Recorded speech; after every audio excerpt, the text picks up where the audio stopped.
Cooperative Governance Minister Nkosazana Dlamini-Zuma's legal counsel argued that Judge Norman Davis erred by finding a number of Level 3 regulations irrational and unconstitutional. Now, this follows an urgent application brought by the Liberty Fighters Network to have the lockdown regulations declared invalid. Dlamini-Zuma's team and the Liberty Fighters Network faced off today at the Pretoria High Court. The senior legal counsel for Dr. Dlamini-Zuma, Wim Trentgrove, said more details on why the regulations were declared unconstitutional needed to be included.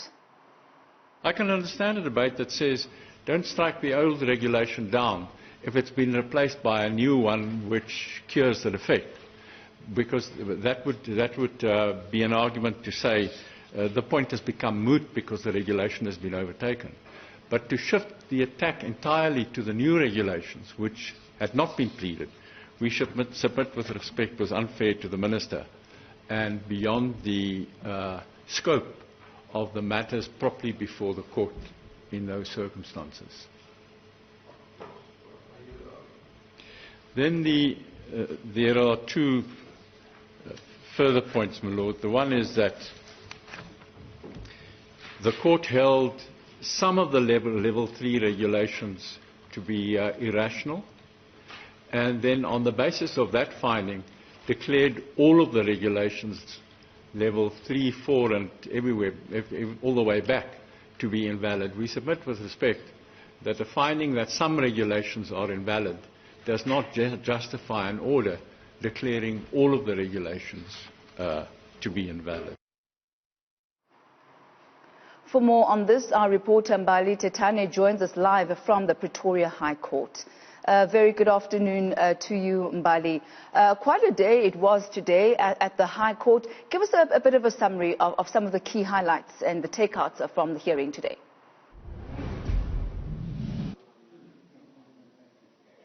Well, of course, Tammy, judgment here at the Pretoria High Court has been reserved. We do know that Nkosazana Dlamini-Zuma, the Cooperative Minister, is appealing the judgment from this court where it declared the lockdown regulations, the regulations under lockdown alert level 3 and 4 as unconstitutional and invalid. Just to give us more insight to this, we are now joined by Reyno de Beer. He is, of course, from the Fighters Network, or from the Liberty Fighters Network, rather. I just want to find out from you, we've heard the arguments in this court just to take this matter up on appeal.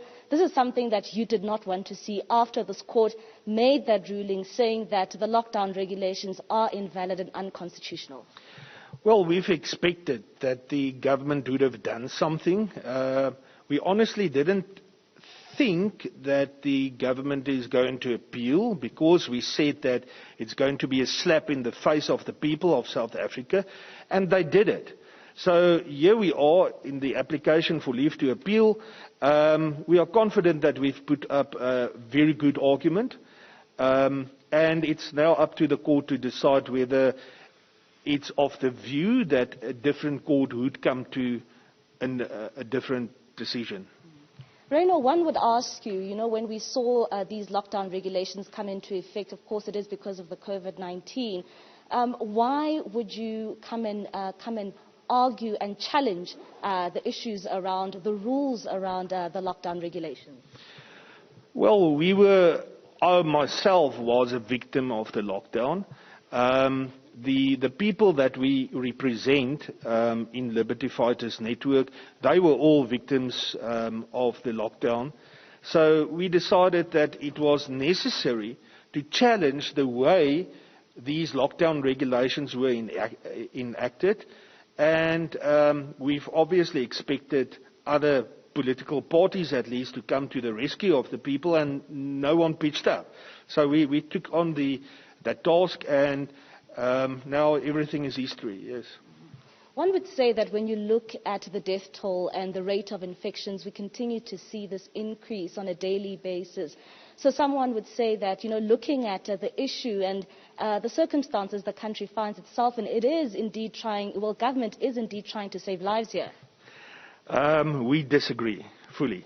That is the major point, that the people did not see the answering affidavit of the Minister of Kochta.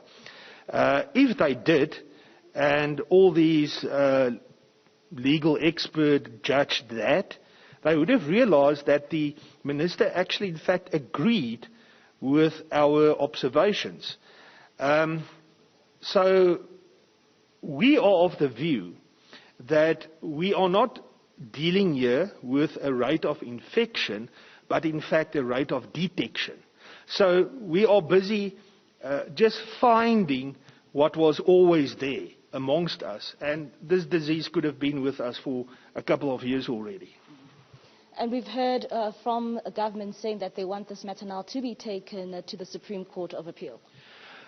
Well, they can do what they want because they've been wasting our tax monies for so long already.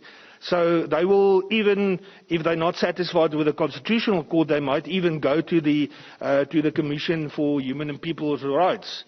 The fact remains that the people are governing. They are merely the stewards of the people. And it's time now for the people to realize that this government feels absolutely nothing for us. And it's up to us now to make the decision what to do. All right. Thank you very much. Of course, that is Reyno de Beer, and he's, of course, from the Liberty Fighters Network, and they're the ones that brought this matter to the courts, just arguing basically just the rules around the lockdown regulations, especially looking at lockdown level alert 3 and 4 as well. But we know that South Africa has now been under lockdown for at least well into 3 months. And we've heard here in the arguments from Wim Tremgraf, of course, the senior counsel for government, basically saying that, well, they want to know in terms of which regulations, of which regulations and the rules under those regulations and specifics basically on that matter. But of course, we know that the judgment here has been reserved, Tammy, and we are expecting to hear judgment soon. Wim Tremgraf has also basically said that if this matter does get appealed at the Supreme Court of Appeal, he wants this to be on an urgent basis.